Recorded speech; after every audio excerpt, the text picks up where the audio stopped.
Jika kalian melihat senyum bocah imut ini, pasti kalian tidak akan menyangka jika kelak dia itu akan menjadi salah satu monster paling menakutkan dalam sejarah kriminalitas di negara Rusia.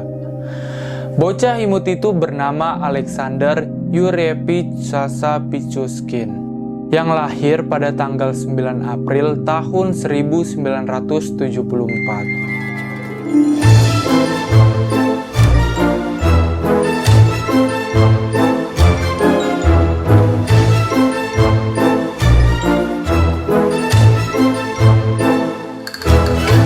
Kini dia itu dikenal sebagai The Chessboard Killer and the Pizza Park Maniac, karena dia itu adalah seorang pembunuh berantai yang telah menghabisi nyawa lebih dari 60 orang. Dan dia melakukan pembunuhannya itu di Taman Bitsa, kota Moskow, Rusia.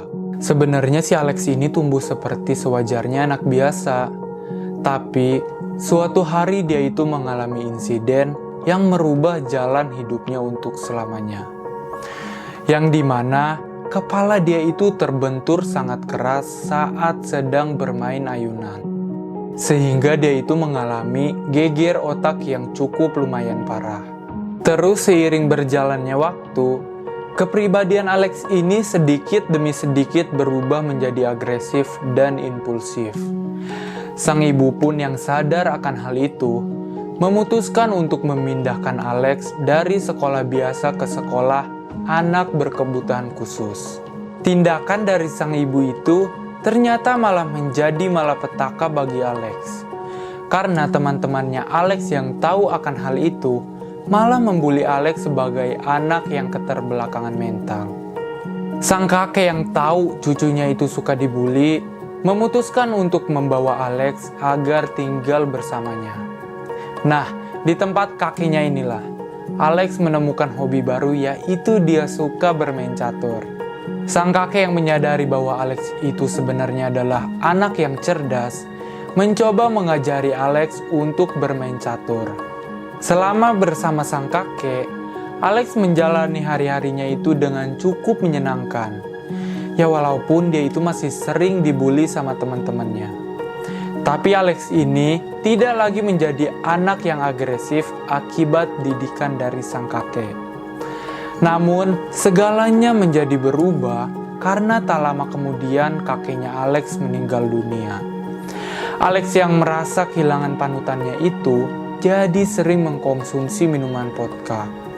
Bahkan, dia itu menjadi kecanduan minum vodka saat tinggal bersama ibunya.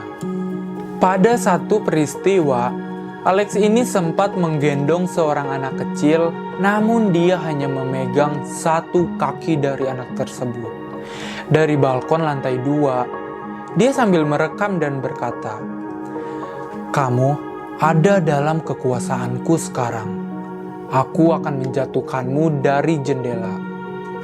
Terus kemudian dia itu menonton video tersebut sampai berulang-ulang kali. Alex melakukan pembunuhan pertamanya itu pada tanggal 17 Juli 1992. Ketika dia itu masih berusia 18 tahun. Korbannya itu bernama Mikhail Odichak, yang dimana waktu dulu itu mereka adalah teman sekelas. Awalnya Alex mengajak Mikhail dalam rencana pembunuhan. Dia memberitahu Mikhail bahwa dia itu ingin membunuh seseorang. Mikhail yang awalnya menanggapi dengan bercanda, namun ketika sedang di lokasi, malah dia yang dibunuh oleh Alex. Terus pada tanggal 23 Februari tahun 2002, Alex ini berkenalan dengan seorang wanita hamil yang bernama Marie Pircepa. Di stasiun kereta bawah tanah, Alex merayu dia dan mengajaknya ke sebuah lubang saluran pembuangan di hutan terpencil. Dengan janji, dia itu akan menunjukkan beberapa kamera dari pasar gelap. Setibanya di sana, saat Alex sedang membuka pintu saluran pembuangan itu, Marie Pircepa langsung dia dorong ke lubang tersebut, yang memiliki kedalaman 8 meter. Alex berpikir kalau Marie itu bakalan mati, karena terlebih lagi dia sedang mengandung anak. Namun ternyata Maria Percepa ini berhasil bertahan hidup. Dengan cara dia itu memegang dinding yang ada di lubang saluran itu. Kurang lebih, dia itu bertahan selama 20 jam. Sampai pada akhirnya, dia berhasil memanjat dinding tersebut. Terus setelah dia berhasil, dia langsung segera ke rumah sakit untuk mendapatkan pertolongan. Pihak rumah sakit tersebut merasa bahwa Maria ini adalah korban percobaan pembunuhan. Dia langsung menelpon polisi supaya orang yang mencoba membunuh Maria ini segera ditangkap. Namun polisi tidak melanjutkan kasus tersebut karena ciri-ciri pelaku yang Maria sebutkan itu tidak jelas. Rata-rata korban Alexander Pichuskin ini adalah seorang pria tunawisma yang awalnya dia rayu dengan cara mengajaknya sambil meminum vodka agar pria tersebut mau dengannya. Namun ternyata setelah mereka minum bersama, tanpa diduga Alex ini langsung menghantam kepala korbannya dengan palu atau kampak yang telah dia sediakan. Kemudian, luka kepala korbannya itu Alex tusuk menggunakan botol vodka yang dia minum. Serta mayatnya itu dia lempar ke semak-semak daerah Taman Bitsa.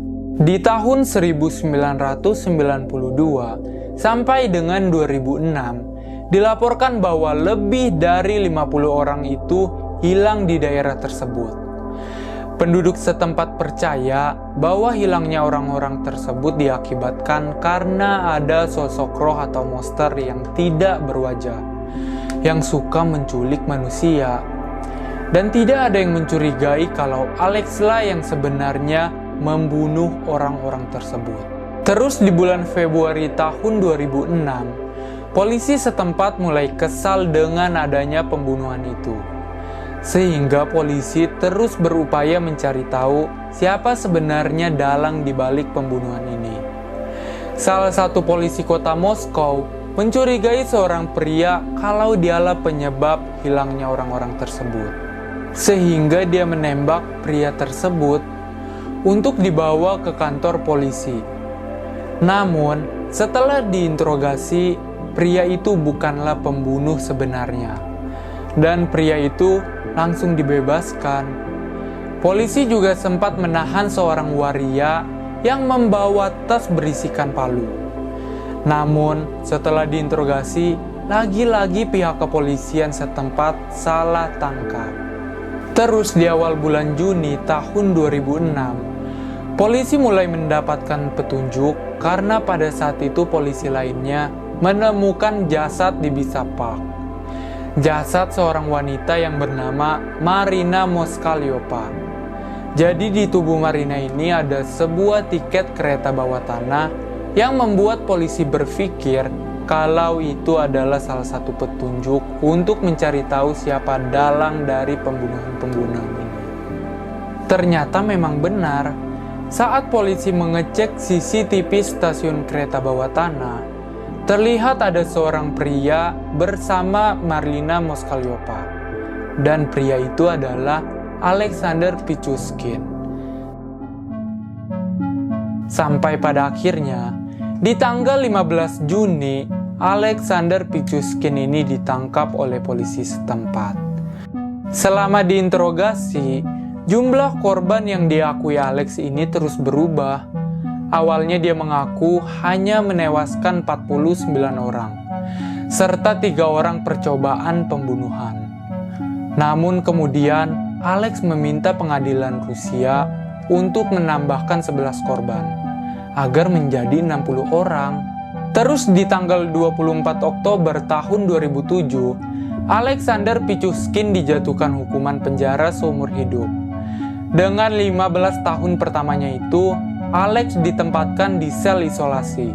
Kasus Alex ini mendapatkan tekanan dari masyarakat agar pemerintah Rusia memberikan hukuman mati kepada Alex. Karena kejahatannya itu sampai mengorbankan banyak nyawa.